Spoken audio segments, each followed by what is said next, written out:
My name is Hannah Brooks, and 3 years ago I stood in the back row of my younger sister's wedding while everyone in the room celebrated a lie. At the time, I didn't know it was a lie. I just thought I was watching another chapter in a lifetime of being second place. My sister Olivia had always been the kind of person people noticed. She walked into a room and conversations shifted toward her. Teachers remembered her. Neighbors adored her. Strangers offered compliments before she even spoke.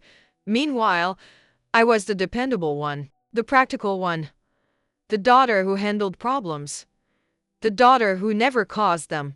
Growing up, my mother used to joke that Olivia got all the charm and I got all the responsibility. Everyone laughed when she said it. I laughed too.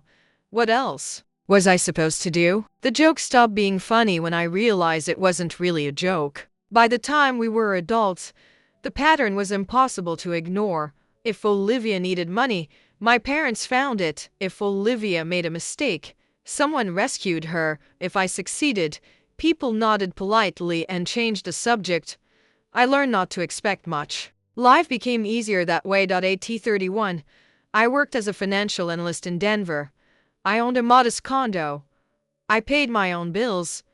I had a good group of friends. Most importantly, I had Ryan. Ryan and I met during a charity fundraiser 5 years earlier. He wasn't flashy.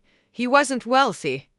He wasn't the type of man who attracted attention the second he entered a room, but he was kind, reliable, honest. He made me feel important. When he asked me to marry him, he did it on a hiking trail in Rocky Mountain National Park. No audience. No photographer hiding in the bushes. No social media announcement. Just as. It was perfect. My parents were happy when I told them. At least they seemed happy for about a week. Then Olivia called. "I have news," she announced. The excitement in her voice practically burst through the phone. I already knew. I just didn't know how much trouble that news would eventually cause. "I'm engaged." There it was. Right on schedule. Olivia had been dating Mason Caldwell for 10 months. Mason came from money. Serious money. His family owned commercial real estate across several states. Every article about them seemed to include words like influential, powerful, and prestigious. My mother's reaction was immediate. Suddenly, every conversation revolved around Olivia's wedding. The venue, the flowers, the guest list, the designer dress, the celebrity wedding planner. My engagement quietly disappeared into the background. Again, I tried not to let it bother me. After all, Ryan and I weren't planning anything extravagant. We wanted something simple. Maybe a lakeside ceremony. Close family. Close friends. The people who mattered. But every time I visited my parents, I found myself listening to endless updates about Olivia. They're flying in a florist from California. Can you believe the ballroom seats 600 people? Mason's family owns a private vineyard. The wedding cake costs more than my first car. I wish I were exaggerating. I wasn't.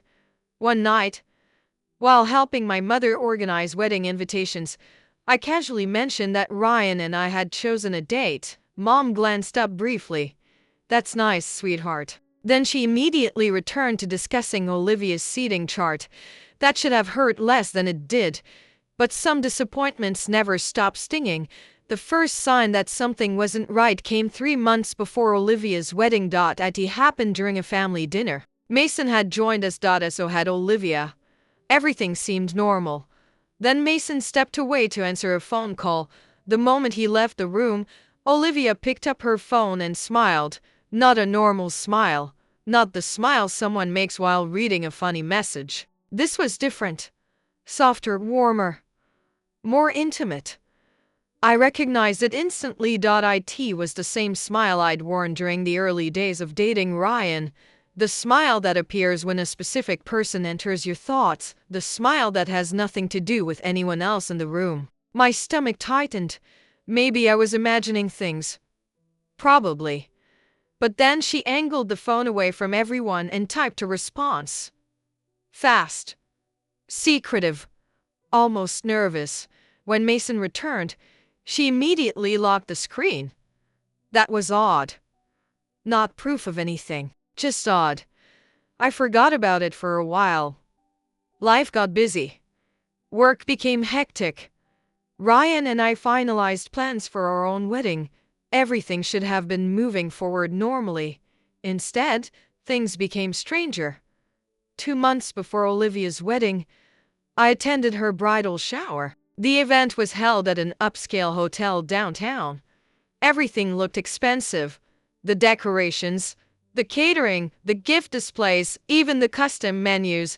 Olivia sat surrounded by friends and influencers while opening presents. Most of the guests seemed more interested in photographing the gifts than celebrating the bride. Halfway through the afternoon, I stepped outside to take a call from Ryan. When I returned, I noticed Olivia standing alone near a side hallway. She wasn't opening gifts anymore. She wasn't talking to guests. She was texting. Again. And she was smiling that same smile. The one that didn't belong to a woman excited about marrying her fiancé. I stopped walking. Something felt wrong. Then she looked up and saw me. The smile vanished instantly. Hannah. She shoved the phone into her purse. You okay? Of course. She answered too quickly. A second later she changed the subject. Did you see the espresso bar they set up? The conversation moved on, but the feeling stayed. Weeks passed.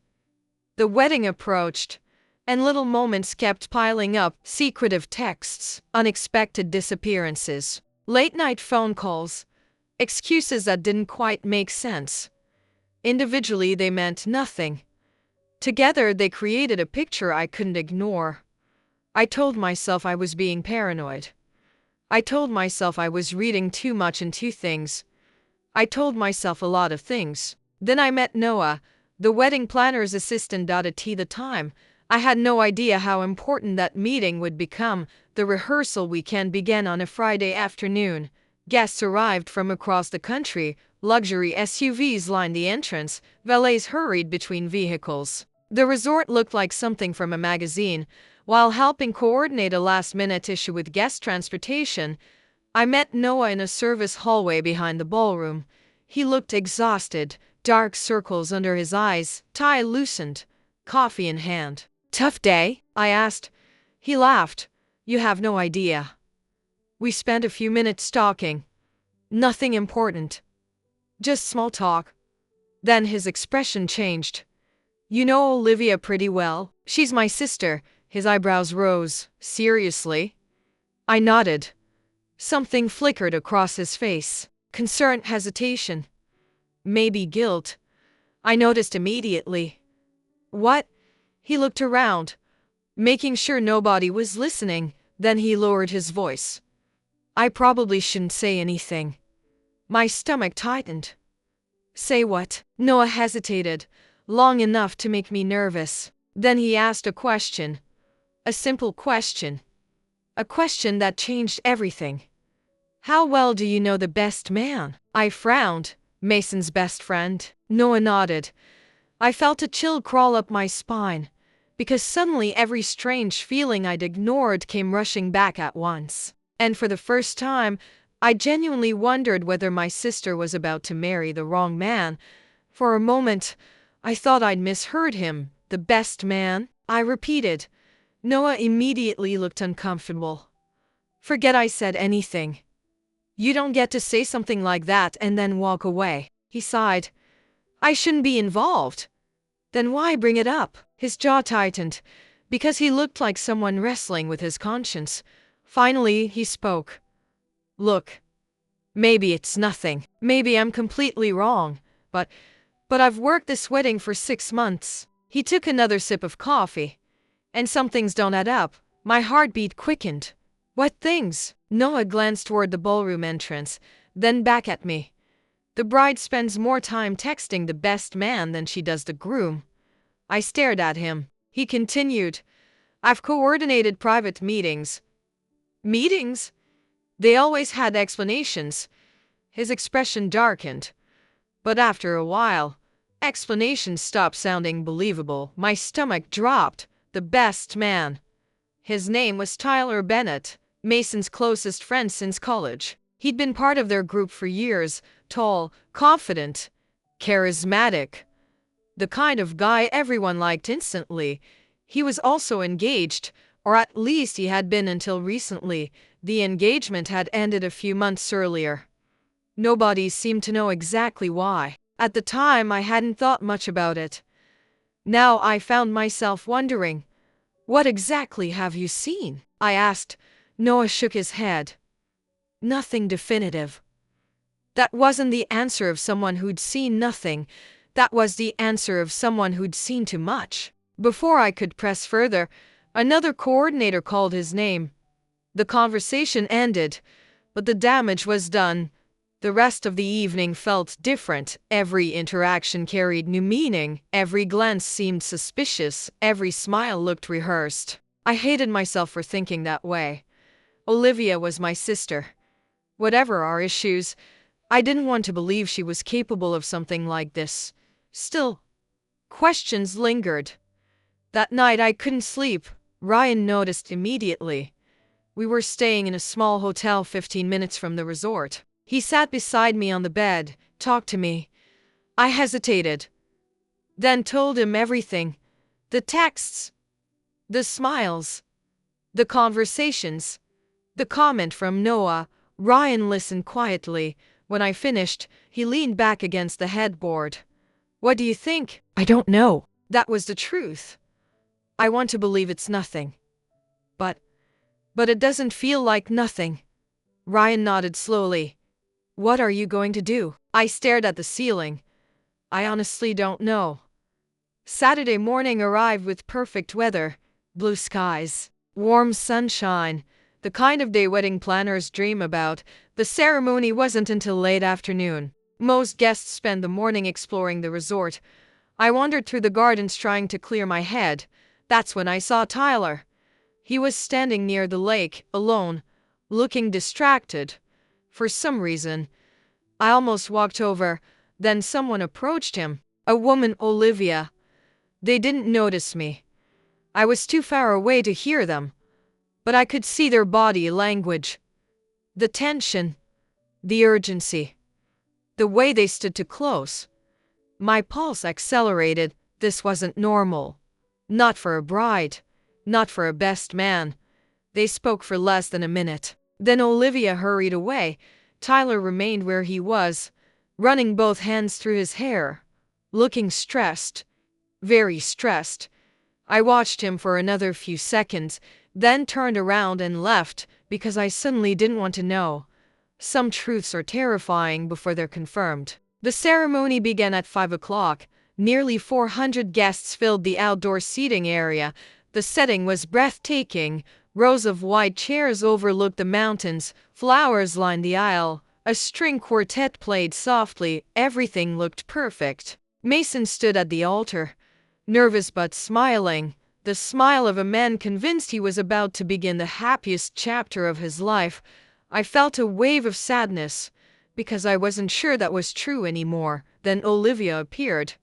The crowd collectively inhaled. She looked stunning. Designer gown, long veil, perfect makeup, the whole fairy tale package. Everyone stood, everyone smiled, everyone admired the bride.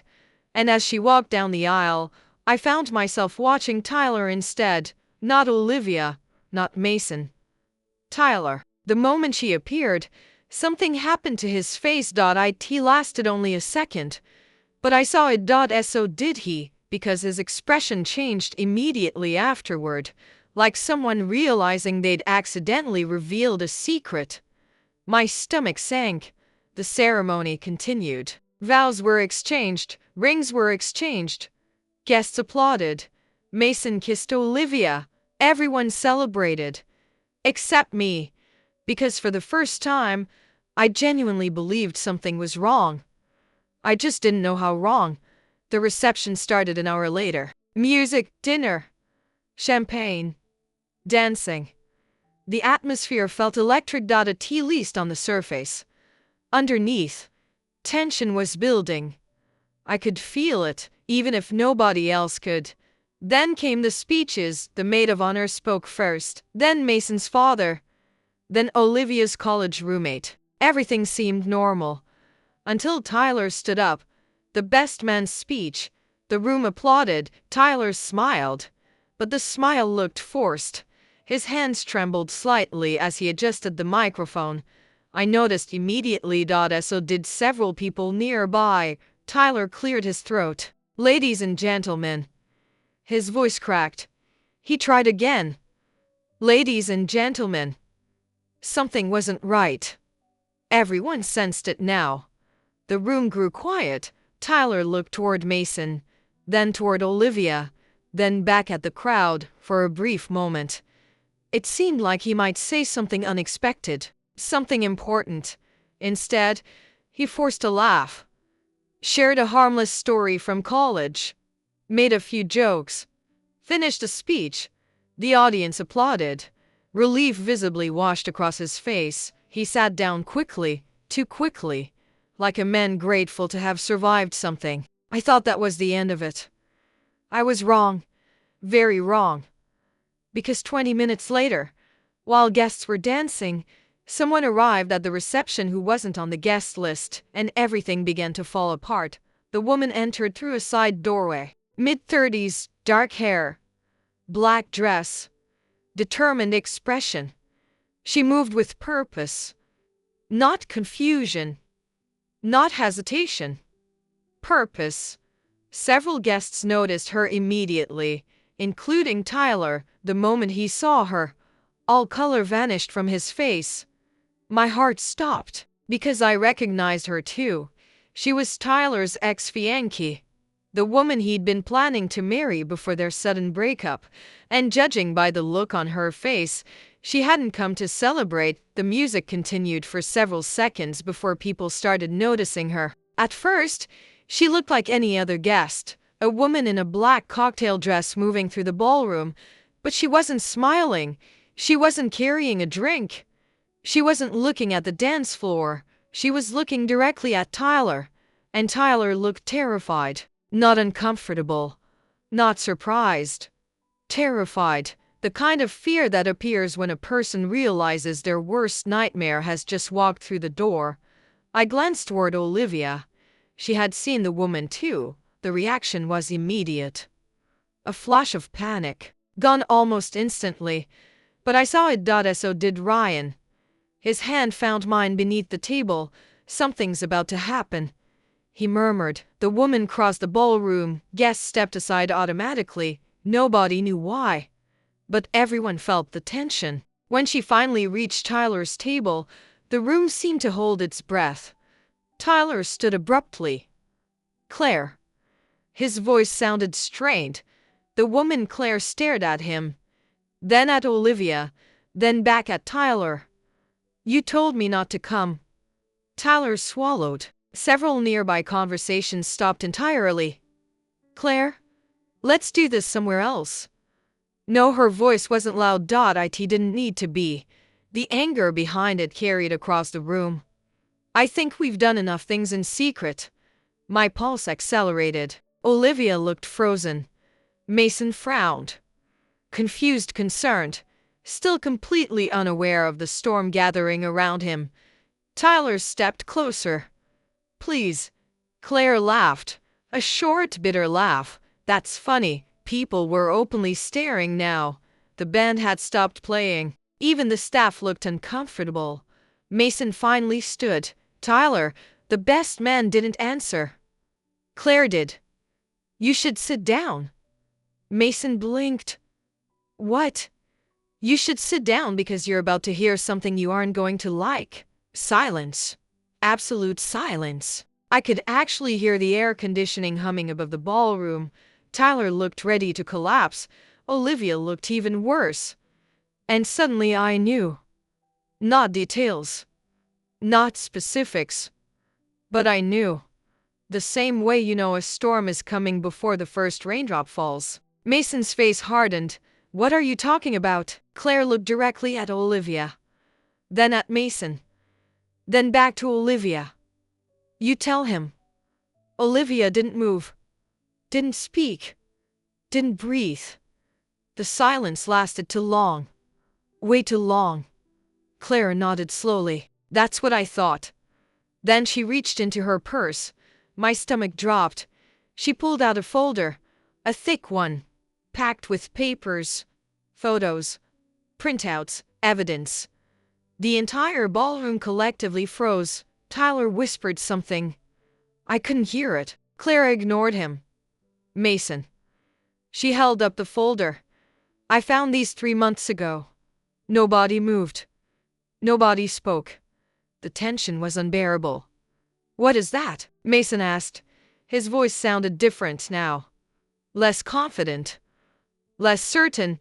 Claire's eyes never left him. It's the reason I ended my engagement.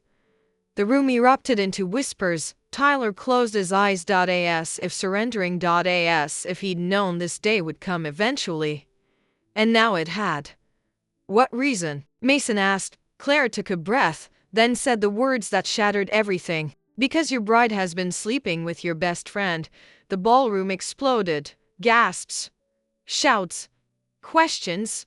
Disbelief. Hundreds of voices crashing together at once. For a second I thought I might be sick, not because I was surprised anymore, but because hearing it spoken aloud made it real. Mason didn't react immediately. He simply stood there, staring at Claire, like his brain refused to process the sentence. Then he laughed, actually laughed. A short, disbelieving laugh. No, nobody answered. No, his voice grew louder. No, he looked at Tyler, his best friend, the man he'd known for nearly 15 years. Tell her she's crazy. Tyler couldn't. The silence was answer enough. The color drained from Mason's face, slowly, painfully, like someone turning off a light. Then he turned toward Olivia, his wife, married less than 3 hours. Tell me she's lying. Olivia opened her mouth. Nothing came out. Tell me. Tears filled her eyes. Tell me she's lying. Still nothing. The silence said everything. Mason staggered backward. The entire room watched. Nobody intervened. Nobody knew how, because everyone was witnessing a life collapse in real time. Claire placed the folder on a nearby table. I didn't come to ruin your wedding. Her voice shook. I came because nobody deserves to be lied to like this. Then she looked at Tyler. Especially not him. Tyler looked broken. Absolutely broken. But I couldn't find much sympathy. Not at that moment. The man had stood beside Mason at the altar, held the rings, smiled for photographs, all while hiding an affair with the bride. Mason looked between them. Olivia, Tyler. Olivia, Tyler. Over and over. Like he was trying to wake up, trying to find the version of reality where this wasn't happening. Finally, he asked the question everyone wanted answered. How long? Nobody spoke. Mason's voice rose. How long? Tyler looked down. Olivia began crying. How long? 8 months. The words came from Olivia. Barely audible. But everyone heard them. 8 months. The ballroom seemed to tilt. 8 months. Before the engagement. Before the venue. Before the invitations. Before the vows. Before everything. Mason stared at her. 8 months. Then he laughed again. This time the sound was terrifying. Not amused. Not happy. Broken. Completely broken. He shook his head slowly. You let me propose. Olivia cried harder. You let me buy a ring. No answer. You let me plan a future. No answer. You let me stand in front of 400 people and promise my life to you. Every word hit harder than the last, and still Olivia said nothing. Because there was nothing she could say. Some betrayals are too large for explanations. This was one of them. Then Mason turned toward Tyler. His expression changed. I had never seen that look before. Pure betrayal. Pure devastation. Pure rage. My best friend. Tyler looked away. My best friend. Still no response. Mason nodded slowly. Then he removed his wedding ring, the one he'd put on less than 3 hours earlier. The room watched in stunned silence. He placed it carefully on the table, right on top of the folder. Then he looked at Olivia one final time. "We're done." Olivia broke. Completely. She collapsed into tears. Begging, apologizing, trying to explain. But Mason wasn't listening anymore. The man who walked away from that table wasn't the same man who had stood at the altar. Something inside him had shattered. And everyone knew it. The wedding was over. The marriage was over. And the worst part, the real fallout hadn't even started yet. For several seconds after Mason walked away, nobody moved. The ballroom looked frozen, 400 guests sitting in stunned silence, a wedding planner crying near the bar, a band pretending not to stare, waiters standing motionless beside trays of untouched champagne. The atmosphere felt unreal, like everyone was waiting for someone to yell cut and reveal it had all been a misunderstanding. But nobody did, because it wasn't. The truth sat in plain sight on the table: printed messages, photos, hotel receipts, evidence. More evidence than anyone could explain away. Then chaos finally arrived. Questions erupted from every direction. Voices overlapped, guests gathered in small groups. Phones appeared everywhere. People started texting, recording, calling friends. Within minutes, the story was spreading beyond the ballroom. My mother looked like she might faint. She had spent nearly a year planning this wedding, obsessing over every detail, talking about it constantly. Now she stood staring at Olivia as though she didn't recognize her own daughter. "Honey." The words sounded fragile, broken. Olivia looked toward her. "Mama." Then she burst into tears again. My father moved immediately, protective instincts taking over. He wrapped an arm around Olivia. "It's okay." "No." I remember thinking it wasn't okay. Nothing about this was okay. And for the first time in years, I wasn't willing to pretend otherwise. Mason's parents stood near the dance floor. The expression on Mr. Caldwell's face could have frozen water. His wife looked devastated. Not angry. Devastated, because unlike the guests, they weren't just witnessing a scandal, they were watching their son's heart break. Ryan squeezed my hand. "You okay?" I wasn't. Not really. But I nodded anyway. Then something unexpected happened. Claire walked toward me. The woman who had just detonated the wedding. The woman who had changed everything. She looked exhausted, like she'd been carrying a weight for months, maybe years. "You must be Hannah." I blinked. "You know who I am." Claire laughed softly. "Olivia talks about you." That surprised me. Not because Olivia never mentioned me, because I hadn't expected this woman to know anything about our family. Claire glanced around the ballroom. "I didn't want this." She sounded sincere. "I know." And strangely, I believed her. "What happened?" I asked quietly. Claire looked toward Tyler. He sat alone now, completely alone. Nobody stood beside him. Nobody spoke to him. Nobody wanted to. "I found messages." Her voice remained calm. "But that's not the worst part." My stomach tightened. "Not the worst part." "What do you mean?" Claire hesitated, then shook her head. "Forget it." No, she studied me, clearly debating whether to continue. Then she made a decision. And the moment she spoke, everything got worse. Much worse. They weren't planning to stop. The words landed heavily. I frowned. "What?" Claire swallowed. "They were planning to leave together." The room suddenly felt colder. "What?" This time, the word came out louder. "They had a plan." My heartbeat accelerated. "A plan for what?" Claire looked directly into my eyes. "After the wedding." I stared at her, unable to process what I was hearing. They were going to wait until the honeymoon. Every nerve in my body seemed to fire at once. "No," Claire nodded. "They already had an apartment. My mouth went dry. They had what? A lease. I couldn't believe it. Ryan couldn't either. His expression mirrored mine perfectly.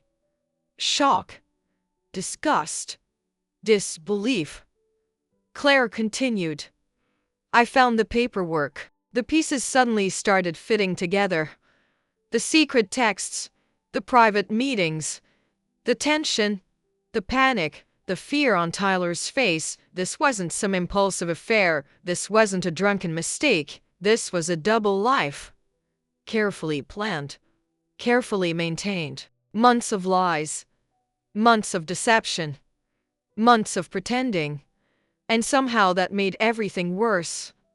Far worse. Because Mason hadn't just been betrayed. He had been used. Used as part of a future he didn't even know existed. A future built on lies.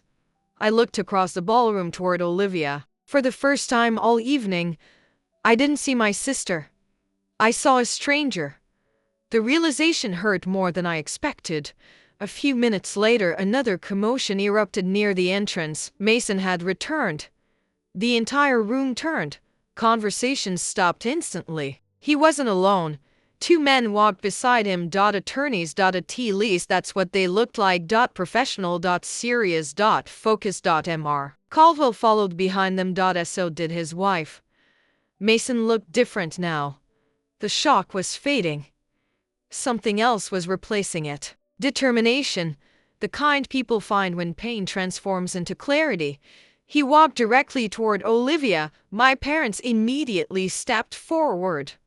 Protective, defensive, but Mason wasn't interested in arguing. He stopped several feet away, far enough that she couldn't touch him, close enough that everyone could hear. I need the room. Nobody moved. His voice hardened. Now. The authority in that single word was impossible to ignore. Guests began filing out, slowly at first, then faster. Within 10 minutes only close family remained, and even then the room felt crowded. Olivia stood near the head table, mascara streaked, dress wrinkled, hair beginning to fall apart. The perfect bride image had vanished completely. She looked exhausted, defeated, human. Mason stared at her for several seconds, then asked a question. One simple question. Did you ever love me? The silence afterward felt endless. Olivia cried harder, but she didn't answer immediately. And that hesitation told everyone exactly what they needed to know. Finally she whispered, I did. Did. Past tense. Mason closed his eyes. The word hit him like a physical blow. Because everyone heard it. Not did. At some point she had stopped loving him. Maybe months ago. Maybe longer. Yet she'd walk down the aisle anyway. His laugh sounded hollow. You should have said no. Tears streamed down her face. I know. You should have told me. I know. You should have let me go. I know. Every answer came too late. Far too late. Then Mason asked the question nobody expected. When? Olivia frowned. What? When did you decide to marry me anyway? The room went silent again, because suddenly everyone wanted that answer. Olivia looked down, unable to meet his eyes. And that's when we all knew. She had an answer. One she didn't want to give. Mason saw it too. When, finally she whispered, after my contract ended. Confusion spread across the room. Then realization followed. Slowly. Painfully. The influencer contracts, the sponsorships, the money, the image, the lifestyle. Everything she'd built online depended on appearing successful, perfect, desired. A fairy tale bride. My stomach turned. No. No. No. She hadn't. She couldn't have. But the expression on Mason's face confirmed it. He understood exactly what she meant.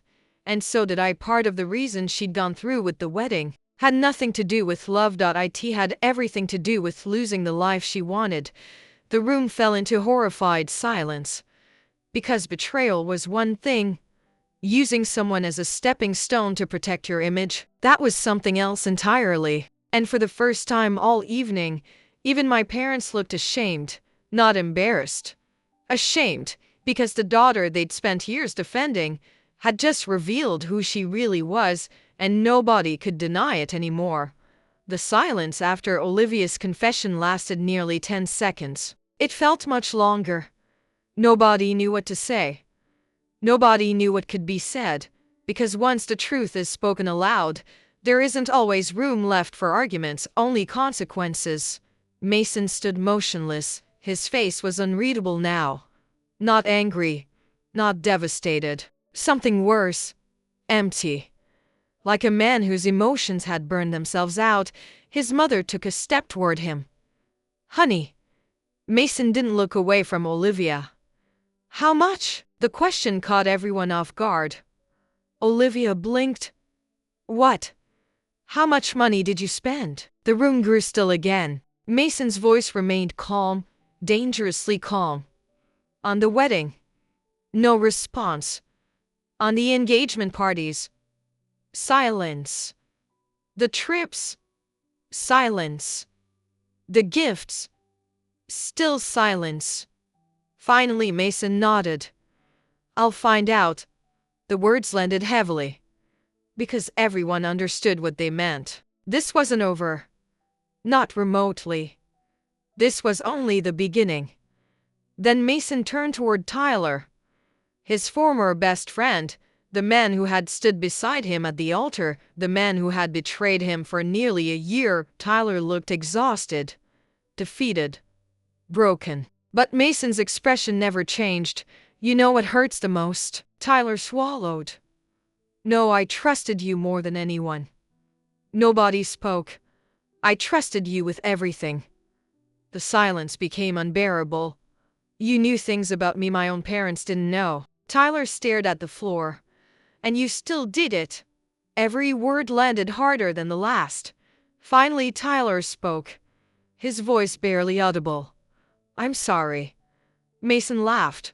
Not because it was funny, because it was tragic. "You're sorry?" Another laugh, a broken one. "You spent 8 months lying to my face." Tyler remained silent. "You helped me pick out her ring." Silence. "You planned my bachelor party." Silence. "You stood next to me during my vows." Tyler closed his eyes. Mason nodded slowly, then spoke one final sentence. "We were brothers." The room fell silent. Even Tyler looked devastated. Because some relationships don't survive betrayal. Not ever. And both men knew it. A few minutes later Mason walked out again, this time for good. His parents followed. Neither looked back. The ballroom felt strangely hollow after they left, like the heart of the evening had disappeared. Because it had. The wedding was over. The marriage was over. The future everyone had imagined no longer existed. And the fallout arrived faster than anyone expected. By morning, videos had already begun circulating online. Guests had recorded everything. Claire's confrontation. The accusations. The confession. Mason leaving. Somebody had captured nearly the entire disaster. Within 48 hours, clips were everywhere. Millions of views, thousands of comments, endless speculation. The internet did what the internet always does. It turned private pain into public entertainment. Olivia's social media accounts exploded. At first she tried to stay silent, then came the backlash. Brands paused campaigns, sponsors demanded explanations, partnerships vanished. Followers disappeared by the thousands, then tens of thousands, then hundreds of thousands. Everything she'd spent years building started collapsing, and unlike the wedding, there was no planner who could fix it. No florist, no coordinator, no venue manager. Just consequences. 3 weeks later, she moved back into my parents' house. 30 years old, single, unemployed, humiliated, and completely lost. I wish I could say I felt satisfaction. Maybe I should have. But mostly I felt tired, because none of it changed the past. It didn't erase childhood memories. It didn't undo years of favoritism. It didn't heal old wounds. It just created new ones. The first major argument happened about a month later. My mother called unexpectedly. Her voice sounded fragile. Hannah. Hi. A pause. Then, we need to talk. I knew what that meant. No family ever says those words when things are going well. The conversation happened at my parents' house, the same house where I grew up, the same house where I'd spent years feeling invisible. Walking through the front door felt strange, familiar, painful, comforting, all at once.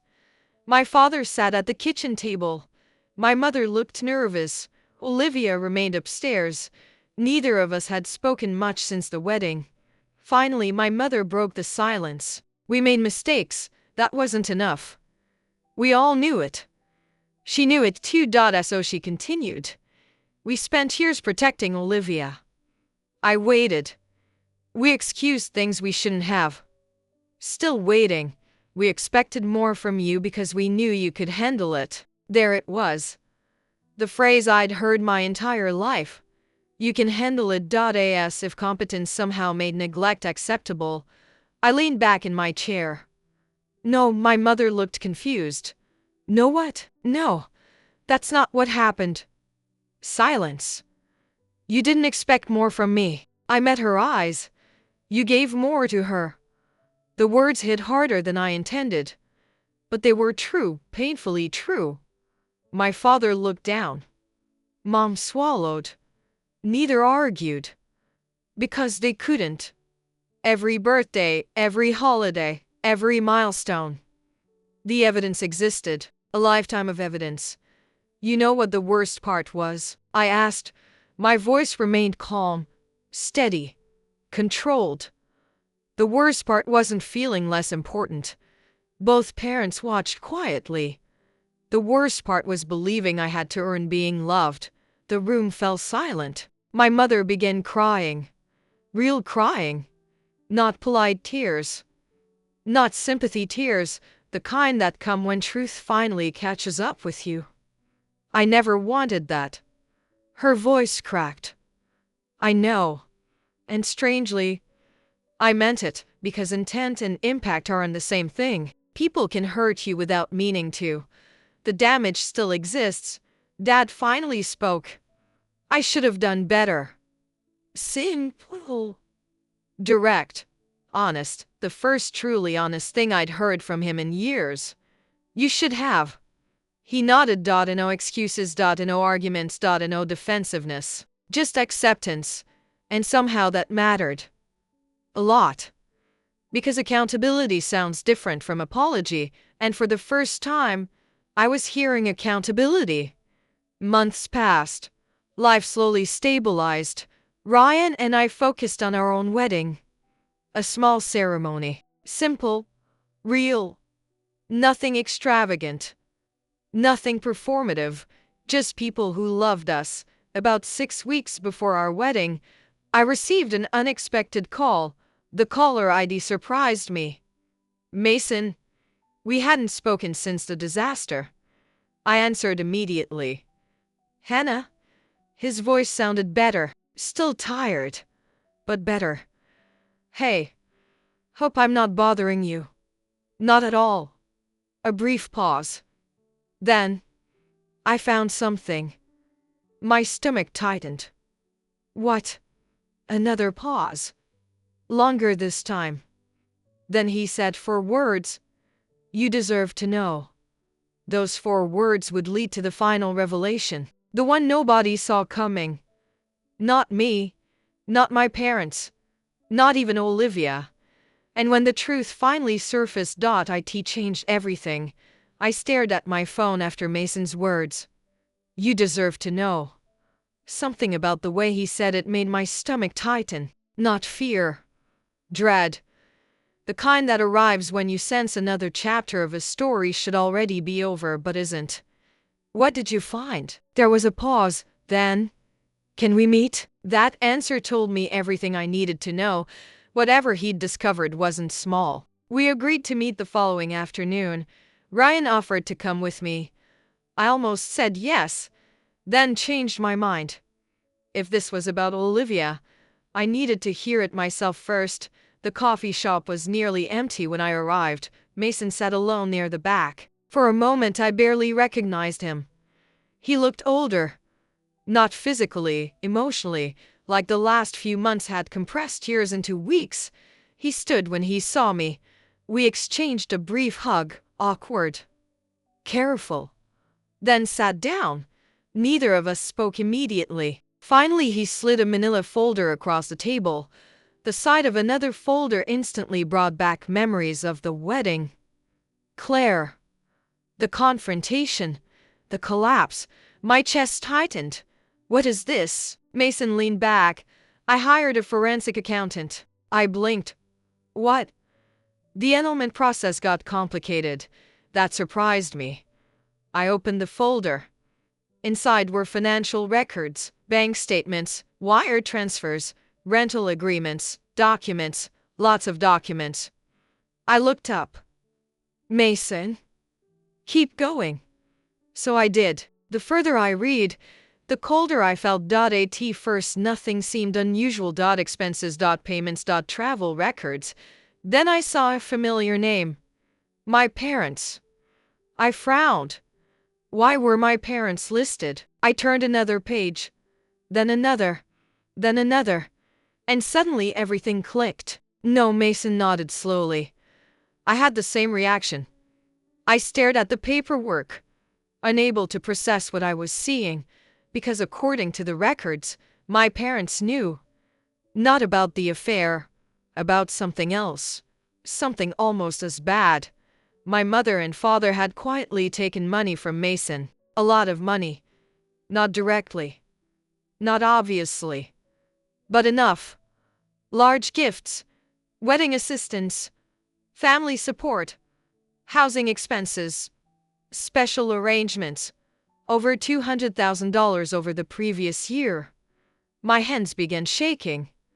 What is this? Mason's expression remained calm. Apparently your parents had financial problems. I stared at him.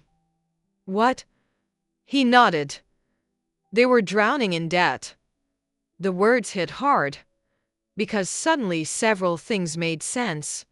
The refinancing, the constant stress, the mysterious conversations that stopped whenever I entered a room, my father retiring earlier than expected, my mother's growing anxiety. All of it. They never told me. They didn't tell me either. I looked back down, then found something even worse, a signed agreement. Not legally binding, but deeply disturbing. The date sat near the top, 6 months before the wedding. I read it twice, then a third time, because surely I was misunderstanding. I wasn't. The document outlined future financial support for my parents after the marriage, support tied directly to Olivia marrying Mason. My mouth went dry. No, Mason nodded again. They needed the wedding. The words hung between us. Heavy. Painful. Awful. Not because my parents wanted Olivia happy. Not because they loved Mason. Not because they believed in the marriage. They needed it financially. And they knew it. My stomach turned. The implications were horrifying. If they had known the relationship was in trouble, would they have ignored it? Would they have encouraged a wedding anyway? I didn't know, and suddenly I wasn't sure I wanted the answer. Mason. He looked exhausted. I don't think they knew about the affair. I believed him. Mostly because if they had known, the wedding disaster would have destroyed their financial lifeline. Still, the discovery explained a lot. Too much. I left the coffee shop numb. Completely numb. That evening I drove to my parents' house. I didn't call first. Didn't warn them. Didn't give them time to prepare. When Mom opened the door, one look at my face told her everything. What happened? I stepped inside. We need to talk. The words felt familiar now. Dangerously familiar. Dad joined us in the kitchen. Olivia appeared a few minutes later. Nobody spoke at first. Then I placed the folder on the table. The room went silent. Mom immediately recognized it. I saw it happen. A tiny flicker. Gone in less than a second. But I saw it. And so did Dad. The color drained from his face. My heart sank. Because their reaction confirmed everything. You knew. Nobody answered. You knew. Mom started crying immediately. Dad looked away. That was answer enough. The betrayal hit differently than the wedding. The affair had been Olivia's choice. This was family. My family. The people who were supposed to protect us, supposed to guide us, supposed to know better. How much? My voice sounded strangely calm. Dad closed his eyes. Hannah. How much? He swallowed. Too much. That wasn't a number. I slammed my hand on the table. The sound shocked everyone. Including me. For 32 years I'd been the calm one. The reasonable one. The dependable one. Not anymore. How much? Dad finally whispered. $312,000. The room spun. $300,000. Gone. Debt. Loans. Bad investments. Poor decisions. Years of problems hidden behind smiles, and instead of dealing with them honestly, they had pinned their hopes on Olivia's marriage. Mom sobbed openly now. We didn't know what to do. I laughed. The sound came out harsher than intended. You could have told us. Silence. You could have told me.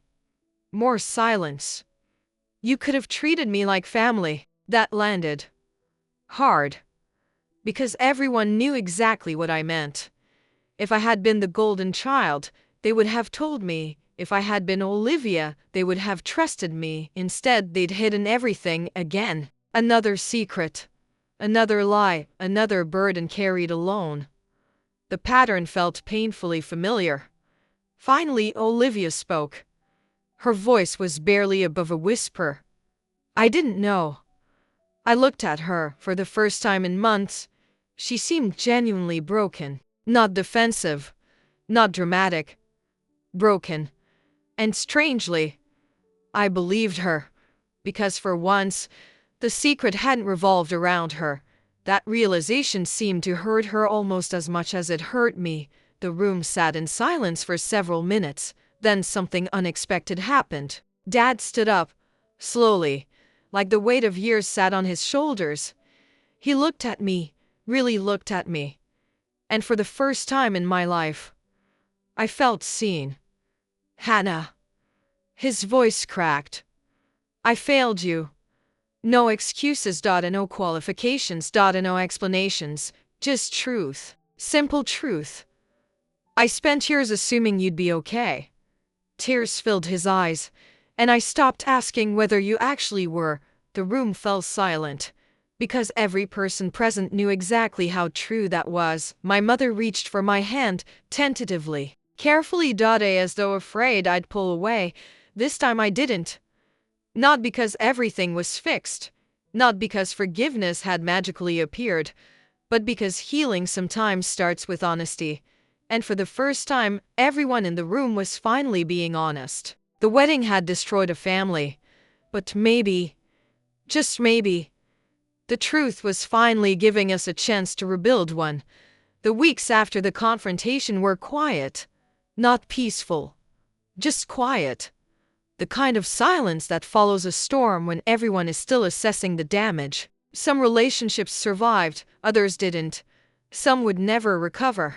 And that was simply reality. For the first time in years, nobody in my family was pretending everything was fine. Oddly enough, that made life easier. The lies were exhausting. Truth, even painful truth, required less energy. 3 months later, Ryan and I got married. Nothing about our wedding looked like Olivia's. There were no luxury resorts, no celebrity planners, no designer contracts, no social media campaigns. Just 72 people gathered beside a lake outside Denver. Family, Friends, people who genuinely wanted to be there. The morning of the ceremony, I sat alone in a small cabin overlooking the water, watching sunlight dance across the surface, listening to birds, trying to calm my nerves. A knock sounded at the door. I expected my maid of honor. Instead, my father stepped inside. For a second, neither of us spoke. Then he held up a small box. I found this. I frowned. What is it? He handed it to me. Inside was a bracelet. Simple silver. Nothing expensive. Nothing flashy. And yet I recognized it instantly. My chest tightened. I'd received it on my 16th birthday. A gift from my grandmother. A woman who had loved me fiercely. A woman who'd died 2 years later. I hadn't seen the bracelet in over a decade. I thought it was lost. Dad nodded. It was in the attic. My eyes filled with tears immediately. Not because of the bracelet. Because I suddenly understood why he'd brought it. This wasn't about jewelry. This was about memory. About effort. About finally paying attention. He sat down across from me, looking nervous. Very nervous. Hannah, his voice cracked slightly. I waited. I know I can't change the past. The emotion in his eyes looked genuine, painfully genuine. I know I missed things. I nodded. He laughed softly. That's probably the understatement of the century. Despite everything, I smiled. Then he surprised me. For nearly 20 minutes he talked, not defending himself, not explaining, just acknowledging every missed milestone, every forgotten achievement, every moment he'd assumed I'd understand, every time he'd expected me to be stronger than I should have been. The conversation hurt, but it also healed, because accountability matters. It matters more than excuses. Eventually he stood, then hesitated. I don't deserve another chance. My throat tightened. No, he looked down. You don't. His shoulders sagged slightly. Then I continued. But I'm giving you one anyway. The relief on his face nearly broke my heart. He hugged me. And for the first time since childhood, I felt like my father was actually holding me. Not the responsible daughter, not the dependable daughter. Just me. A few hours later I walked down the aisle. Ryan stood waiting at the end. Smiling. Nervous. Happy. Real. Everything about the moment felt real. No performance. No audience beyond the people who mattered. No pretending. Just love. Simple. Honest. Love. And after everything that had happened, that felt almost miraculous. The ceremony itself was beautiful. Short. Meaningful. Perfect. When Ryan said his vows, I cried. When I said mine, he cried. Half our guests cried too. It was one of those rare moments where happiness feels uncomplicated. The reception that followed was equally simple. Music, food, laughter, stories. Nothing extravagant, everything memorable. At one point I looked around the room and realized something important. Nobody there cared about appearances. Nobody cared about status. Nobody cared about money. They cared about people. And that made all the difference. Later that evening I noticed someone standing alone near the lake. Olivia. I walked over quietly. For several seconds neither of us spoke. The relationship between us had changed permanently. Some wounds heal, some leave scars. Ours had done both. You look happy. Her voice sounded softer than I remembered. I am. She nodded. I'm glad. The sincerity surprised me. Then again, a lot about Olivia had changed. Losing everything has a way of changing people. Followers disappeared. Sponsors disappeared. Opportunities disappeared. The audience she'd spent years chasing vanished almost overnight. At first she'd fought it. Then she'd blamed everyone else. Then she'd finally accepted reality. Growth came slowly. Painfully. But it came. She found work with a nonprofit organization. Nothing glamorous, nothing that attracted headlines, just honest work, helping people. For the first time in her life, nobody cared how many followers she had, and strangely enough, she seemed happier. "I owe you an apology." The words caught me off guard. She looked out across the lake. "I spent years expecting everyone to clean up my messes." Silence. And they did. I didn't argue, because it was true. I thought that meant people loved me. Her eyes filled with tears. It actually meant they never forced me to grow up. That might have been the most self-aware thing I'd ever heard her say. I placed a hand on her shoulder. For a moment, neither of us spoke. Then she laughed softly. "You know what's funny?" "What?"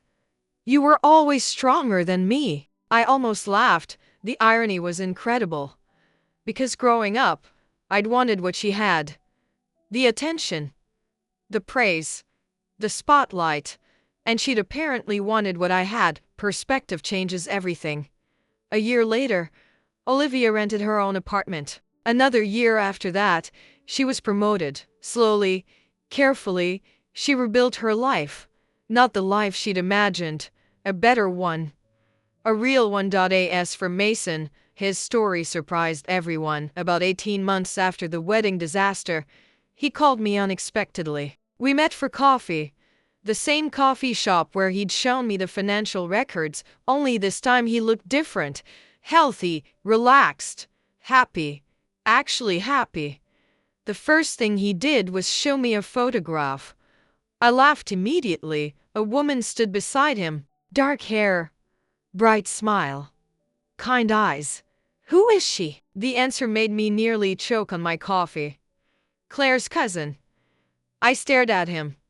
"No," he nodded. "Yes." I laughed so hard people looked over. The universe apparently had a sense of humor. They'd met months after the wedding, became friends, started dating, eventually fell in love. 2 years later they got married. A small ceremony. No drama. No scandals. No betrayals. Just two people choosing each other honestly. The way it should be. As for my parents, recovery took longer. Trust always does, but they worked at it. Consistently. Patiently. Without expecting immediate forgiveness. My father attended every family gathering, every holiday, every birthday. Not because he had to, because he wanted to. My mother changed too. She stopped protecting people from consequences, including Olivia, especially Olivia. The entire family became healthier once the enabling ended. Funny how that works. Today, when people hear the story of Olivia's wedding, they usually focus on the scandal, the affair, the public confrontation, the ruined marriage, the viral videos, the drama. But that's not what I remember most. What I remember is something else. The moment the pretending stopped. The moment secrets lost their power. The moment people finally became honest. Because the wedding wasn't actually the end of anything. It was the beginning. The beginning of accountability. The beginning of growth. The beginning of real relationships. Messy relationships. Imperfect relationships. But real ones. And if there's one thing I've learned, it's this. A perfect life is overrated. A perfect image is fragile. A perfect reputation can disappear overnight. But honesty survives, even when it's painful. Especially when it's painful. The truth nearly destroyed my family. Then it saved it. And maybe that's the strange thing about truth. It breaks what was never solid enough to last. So something stronger can finally be built in its place.